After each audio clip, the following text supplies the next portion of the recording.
ওরে নাকি বলতো তোর তো সুগার ড্যাডি আছে। এই তিশা, তোর না সুগার ড্যাডি আছে? আমি অবাক যে সুগার ড্যাডি, পরে আমাকে বলে তুই সুগার বেবি। আমি সুগার বেবি? প্রয়োজন আমরা বিয়ে করে ফেলবো। তুমি ওকে তো বলেছো বয়স আমার বেশি না, ওর টুকটুকির মা, চুল কয়টা পাইকা গেছে বাতাসে। আমি তো মাছির মানুষ, আমি সব ও সময় আচ্ছা আমি আসলে মাছির আচ্ছা, মানুষ। কার জেদ বেশি বলো? এই মুহূর্তে সামাজিক যোগাযোগ মাধ্যমে যদি বলা হয় সবচাইতে ট্রেন্ডি টপিক কি, অনেকগুলো টপিক আসবে আমি জানি, কিন্তু তার মধ্যে একটা খুব জনপ্রিয় টপিক হচ্ছে একটা কাপল।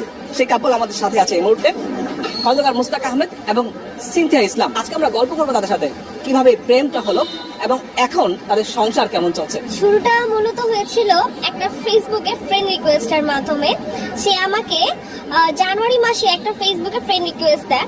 ওই যে আসে না people you may know add friend, তো আমার অ্যাকাউন্ট সেদিকে হঠাৎ করে একটা রিকোয়েস্ট দেয়। তো আমি অ্যাকসেপ্ট করি সকালবেলা করে, তার সাথে আমার কথা হয়। সে বলে একটু কথা বলতে পারি? আমি বলি জি ঠিক আছে। পরে জানতে পারলাম যে সে আমাদের গভর্নিং বডির মেম্বার, ভিকারনেসের গভর্নিং বডির মেম্বার ছিলেন এবং মতিঝিলের কমিশনার ছিলেন।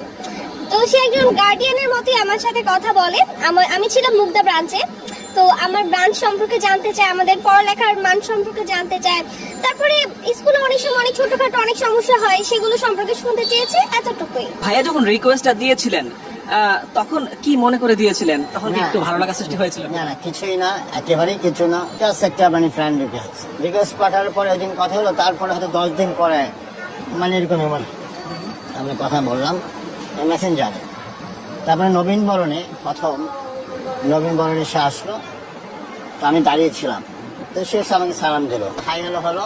আর সে খুব সুন্দর করে কথা বলে, মানে তার সাথে কথা বলতে মানে আমার মানে ভালো লাগছে একটা মেয়ে। কিন্তু তখনও ভিতরে কোনো ওইসব কিছু না।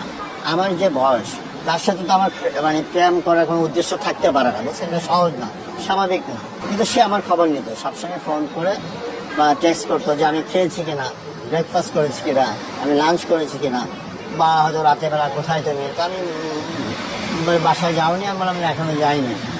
তোর মধ্যে বাসায় যাও। তো এইগুলো মানে খুব ছোটোখাটো ব্যাপার, এটা খুবই কেয়ার নিত আমার। তো আমার এগুলো ভালো লাগতো যে সে আমার মানে কেয়ার নিচ্ছে একজন মানুষ।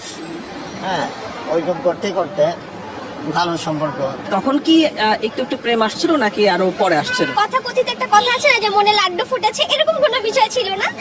তো মানে ভালো লাগা থেকেই কথা বলা। এই তুমি না আমাকে একদিন, ও আমাকে বলেছিল কফি খাবে, আমি বলেছি যে না। প্রেমের অফারটা কি? আমরা আসলে বিশ্বাস করবেন যে ওই যে বলো না আই লাভ ইউ বা আমি তোমাকে ভালোবাসি, তুমি এসব কিছুই হয় না। ক্যান্টিনের দিকে যাচ্ছিলাম, আমি জাস্ট একটা কাজ দেখতে গেছিলাম, ডেভেলপমেন্ট ওয়ার্ক। ও ছিল দৌড়ে, ও ক্যান্টিনে, আমি যে করিডোরে ছিলাম।